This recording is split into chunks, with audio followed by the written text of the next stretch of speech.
Oz, it is a rare personal day in the office here at Andertons TV. This is what I've been carrying around with me the last couple of weeks, and actually the last year I've been road testing various bits of gear that would go in a backpack and you could carry around when you're getting in and out of different vehicles. And what I've found is that well, I'll show you what's in my sac magique. Hello and welcome to Andertons TV. My name is Jack Duxbury. Oz is behind the camera. And I've had this mono bag for years. We sell the new version of it. But in amongst it, other than all my shit, in the back I've got a laptop with an iPad in. But the ultimate device I've found for traveling around for a dude that watches this channel or is involved in this channel, which is essentially just me and Oz, is the KO2. And I've got to do a quick shout out. This is also the best case you can buy for it. It's made by Deck Savers, and it's just that little bit of plastic. I've got the posh bag, if you've seen that they sell, but the one thing is that it provides no protection to these knobs, but the Deck Saver effortlessly protects it. So that's a free win. And in the rest of this video, if you don't want to waste your time, I'm going to say that my 5 favorite things I've found out from using this bit of kit a lot, and I'm going to show you them, is the note repeat feature with Aftertouch, the output compressor, the capabilities of it as a sample playing synthesizer, the effects on their own, and lastly, time stretching. Let's plug some things in and I'll show you those things. This might not make the cut, but it's a lesser known product called the Gridit, which is lots of these. You ever seen anything like this? No. So it's loads of stretchy cords, and you can basically stuff your little bits of kit in there. That's it. So when I finish for a day, or when I've got some wires I need to take around, and this is the other thing that I highly implore people use, but we'll use that later on in the video. I'll tuck that away for now. Turn it on. Been out for a year. We did the first video on this product in November 2024. And after a year, the first thing that came to mind that I love about it is this note repeat function, and specifically the Aftertouch. And I don't think people have really made a big point out of this, but it makes my life a lot easier. I've got a blank project here. So all these pads have got no sounds on. We've got 4 banks of these pads, nothing on there. So I want to put a sound in and show you this feature. So how do I do that? Say I want to put a sound on this pad here. I hold sound, and I know that up in 700, I've got some Lindrum samples I put in. So we've got a hi-hat there. And to program it, what I love is that if I hold timing, you'll see that a few things pop up on the screen. 16 is the division of the how we're going to play it, and the swing. I'll just hold it down and you'll hear what's happened.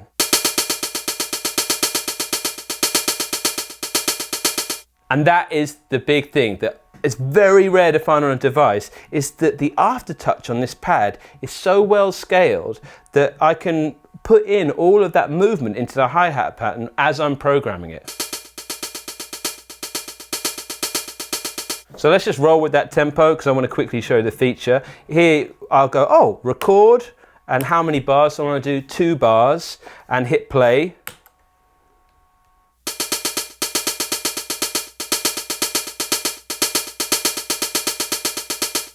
And we put that in. And just to make a quick beat, I'm going to go to this pad, hit sound and go 700, put a kick in. On this one, I'll go with that. So let's go record, play.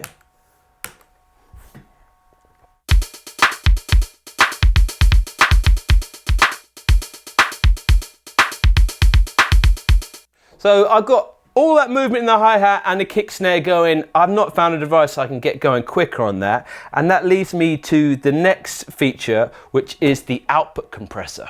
Rolling with the same beat, just to show you this feature quickly, but it's a massive part. As soon as I get something cooking on here and people are listening, and it works really, we'll touch on it again maybe at the end if we make something a bit more expansive, but listen to the difference this output compressor makes to the samples I've got. I'm going to access it by going shift and output here, and you can see that they're both at half mast. I'm going to turn them down and we'll play the beat and have a listen.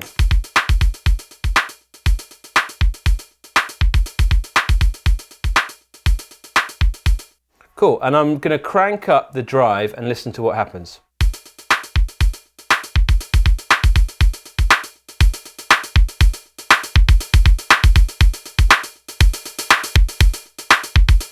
Now, you heard that, to me, what I love is there's just a sweet spot every time. And I've learned that, oh, it'll be a bit much and then I'll go back. And for me, it's about there. And then I'll dial in the speed of the release of the compressor. No fancy settings, but listen to the difference it makes to the drums.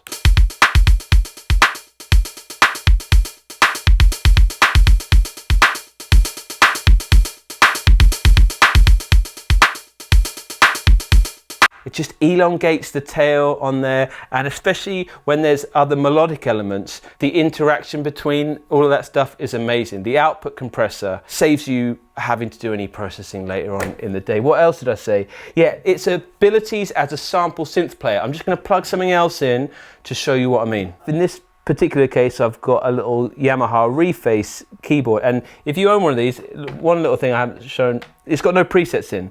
So you just pull all the controls down, and then whack the cutoff up and whack sustain up. And what you'll hear is I've got the audio plugged into the input on this device, and I'll play a note, and you're hearing it through. So I'm going to make a little bit of a sound on this. So let's say I want some decay, sustain and release, and a bit of the filter to do something. And it samples in stereo, so I can put some stereo effects on. Let's just rock with that, okay? Check this out. I hit sample, hold a key down, and then hit a note.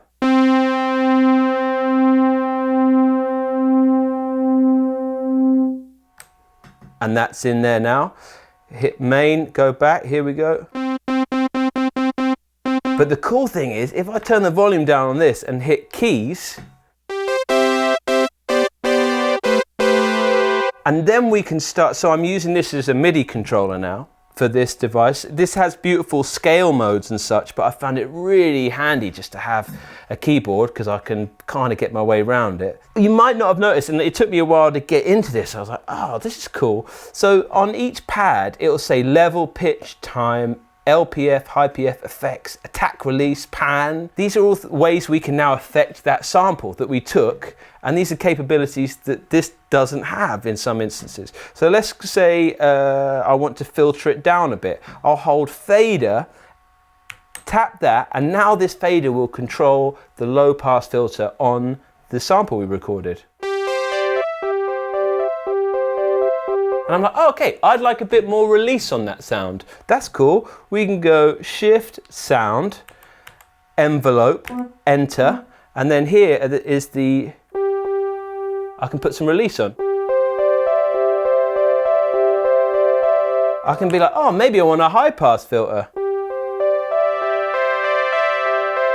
Maybe I want it wibbly wobbling. Fader, mod, turn it up. Maybe I want some delays, fader, effects. And then if I hit effects, it says off at the moment, but I've got delay, reverb, distortion, chorus, filter, and compression.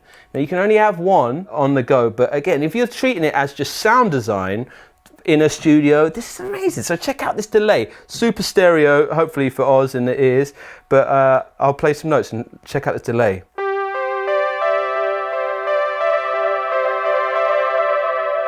And the other cool thing is I can change it as I'm playing.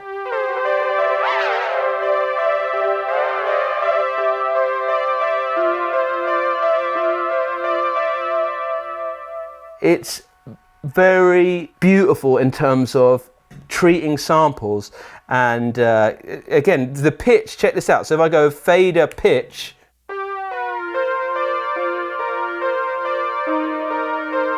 and you've got the lo-fi sound I want a lot of the time from an analog synth that I just got from the sound design capabilities in here.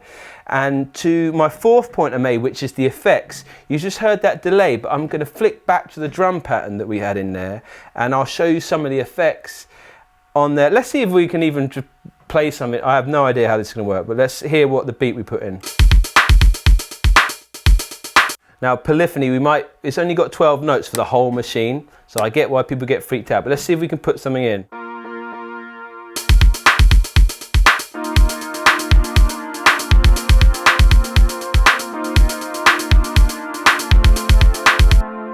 And the way you think about this, and I've got used to each A, B, C, D can have different length of patterns. So we've got a 2-bar pattern on D, C, let's say 4-bar pattern, then play.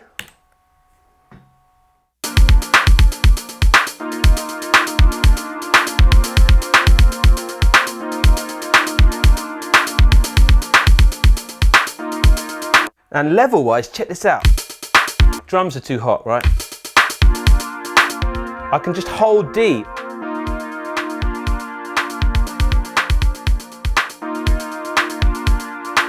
And yeah, we're doing some bonus things in here, but I'll go back to see where the synth is and check out the automation possibilities, especially with this high-pass filter. So if I go fader, high-pass filter, if I hold record, it records that automation in. Go back to the output compressor. We'll change the effects out. Like I said, we've got one global effect, but it's really fun to check it, change it, be extreme with the settings. I'll show you what I mean. We've got that delay rolling at the moment. Let's go over to the drums and start introducing what delay we've got already. Fader, effects, and we'll bring up that level. It's like a send level on a mixer. So I'll hold effect.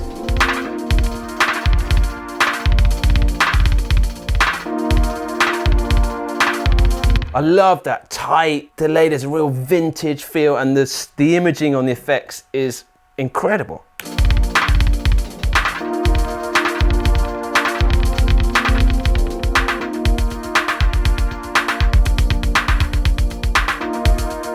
And I can automate that send level, check it out. So I'll make sure I've got fader effects on, and I'll bring up the levels. Notice that I can record in the automation if I hit record.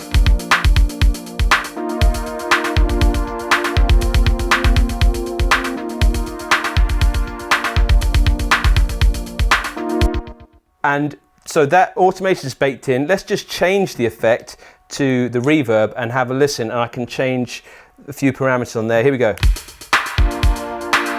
Make it really tight and bright.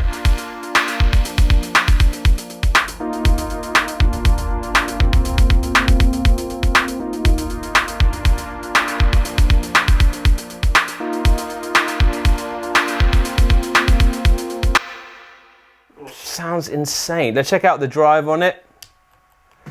Turn it down. And you can double up on the compression. Not only we got that master output compressor, but if I change it to compression,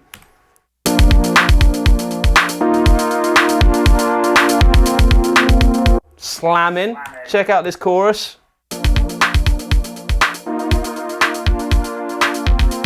Just super usable. I'm not going to go in depth, but I freaking love this thing. Oh yeah, one thing, the effects I'm going to include in there are the punching effects. If you didn't know, this is the beautiful thing. We've got this cooking, and now as long as I hold effects, I can hold down any one of these keys, any combination of them, and then they're aftertouch sensitive effects that are locked into the tempo.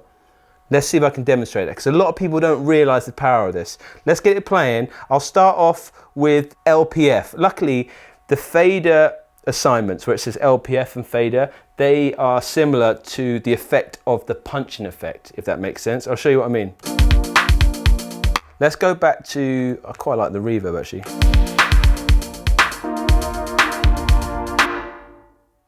Yeah, let's do that. Do the reverb, and I'll play some of these punching effects, starting with the low pass filter. What I'm doing is I'm pressing really hard, and you're seeing it on the screen that where the filter is, right? I let up.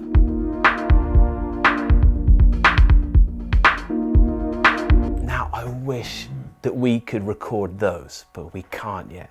So please, Teenage Engineering. They did a great update where now I can just plug it into my computer via USB-C and drag and drop samples across, they nailed it with the Chrome editor. But to be able to record these would be just, you know, can record all the other things, why can't we record these? But check it out in combination. So I'm going to use that and some of the other effects. And even with the high pass, I can make a band pass. And not only that, I can solo just the synth whilst I do it.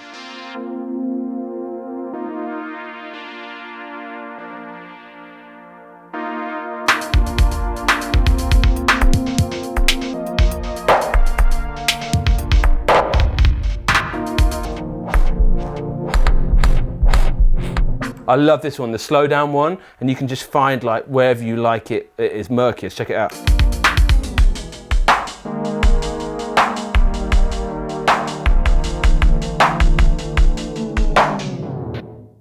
Fifth final thing, Oz, is time stretching. And I can remember thinking, oh, when am I going to use that? A bit like on these samples, you can just time stretch a sample if you want to get that granular sounding thing. Let me show you that. So that's the synth sample we had. If I went fader time, you can hear how we've pulled that sample and suddenly we've got a different, if I hit keys,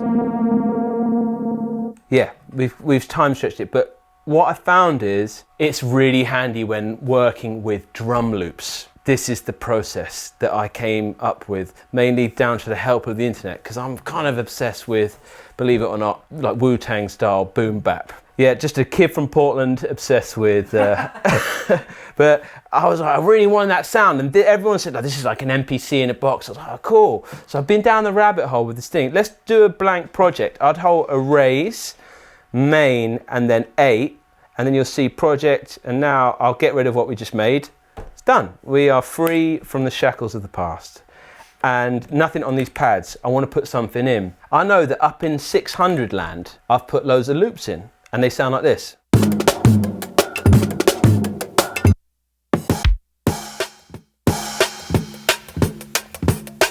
So, oh yeah, Jungleville, absolute Jungleville, killing. What you're listening to there is, I found my favorite drum loops. I made sure they were perfect loops, so they fit into a 4-bar or a 2-bar or a 1-bar pattern. I pitched them up via an octave in whatever DAW you've got. I use Logic and they have a module called Vary Speed. So I could speed it up, and then I used a bit reducer to make sure that when I bounced out the files, when I rendered them out, that they were 12-bit. So that loop is in fact pitched up an octave and a 12-bit sample. Check out what happens when I use the pitch algorithm that's instantly there to slow it down, and listen.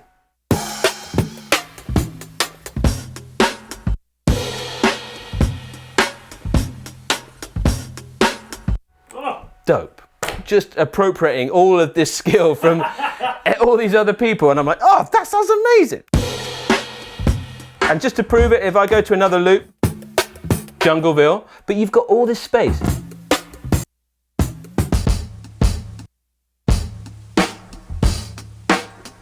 I kind of like the other one though.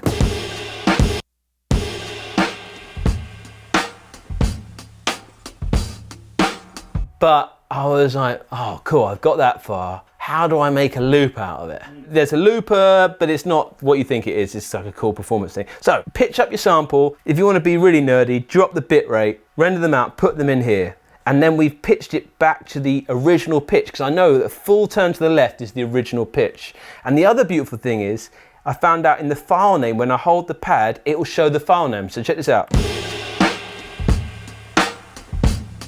It says 90 BPM. So I could go tempo 90 and then go to my sequence, go to the beginning of it and hit record and drop it in on the first note.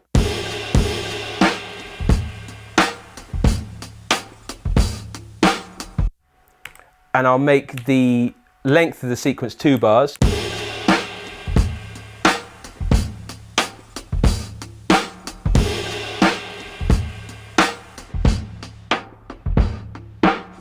So that's one way to do it, is just work at that time. But I was like, that's quite limiting. And what if I want to change tempo, and then this is what the killer feature, it's got time stretch in it, and it's this simple. So if I go sound and then shift sound, go over to time stretch, time with the rabbit, and then I've found that there's a BPM thing, but if you go to bar and then turn this, okay, there we go. But now I'm free of, I don't know what magic it does, but I go there, I turn it to bar, find the one that sounds all right to me, and then I can go to tempo and change the tempo.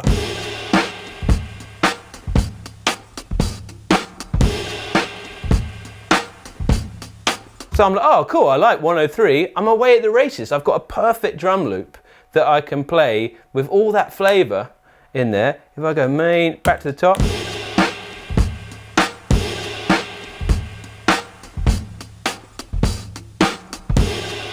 So I'll turn the volume down.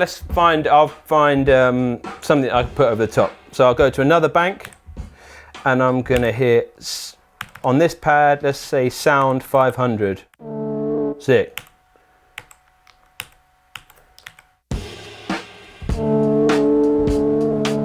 And I want to play that without my keyboard. I'll show you what I do. I hit keys, this little symbol comes up, and it sounds like it's going to be minory. So I'd go shift, system, pad, scale. Let's go minor P for the Danish P.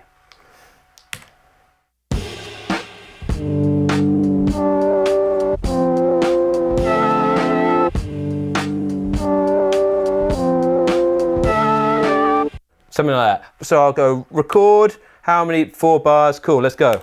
And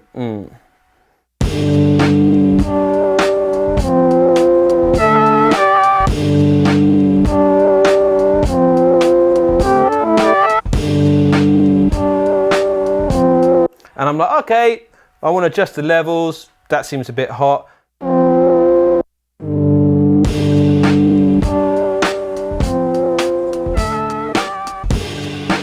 And this is where the output compressor we talked about earlier, shift, output, let's start playing with that.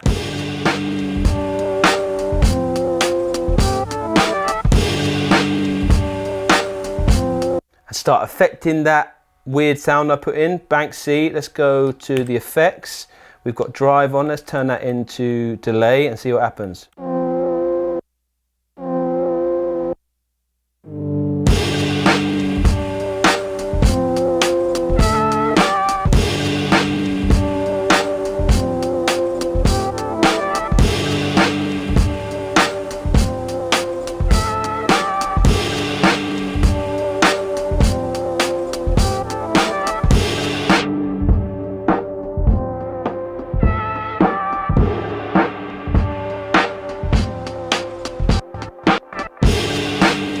It's an amazing bit of kit. Hope that made sense. As long as you know it's a perfect loop of either drums or something that would fit in, you know it would roll over when you play it. You can go shift, sound to the time stretching bit, turn it off till it says bar, and then turn this until it fits. And then you can change the tempo freely, and I've found that it covers so many bases. I'll tell you the other bits of kit I took out. The OPZ, which was amazing, OPZ. Form factor is incredible. But again, I couldn't really, melodically, when I wanted to break away from the sequencing, it couldn't do that. And it was a mind to remember all the controls. This seems, I can remember it when I get it out of the box. Other thing was the SP404. So yes, the SP404 has all that time stretch, it's a huge memory bank, and the effects were amazing. But I'd argue that this has more impact sonically. It's so approachable, especially if you're on it's just no faff to have on your lap or on your, what do they call it? When you're on a plane, you got your little kind of servant thing. Lap tray thing, yeah, it's so small and sad that I don't even know the name for it. It's a lap tray. But this thing's amazing. Hopefully those 5 things I was speaking about, I haven't seen too many people cover them, and I really think that it's worth trying, especially when you look at the price point of this bit of kit. The other bit is when I tell people how much it is, go look at the links, because obviously things are changing all the time. I don't want people call me up for not saying the prices because they're changing all the time, so it would be old news very quick. But this is incredibly affordable, And I think that, especially with the time stretching thing, it puts it into a bracket of like SP404 land, which is considerably more money, and yes, considerably more capable, but the trade-off in the form factor, as a guy that owns an SP404, I don't really want to fit that in my backpack all the time. I need a separate case to look after it. This has got that hyper portability factor, but the product of it is insane on it. I hope that made sense. Thanks so much for watching. Thanks, Oz, and we'll see you again soon on Andertons Television.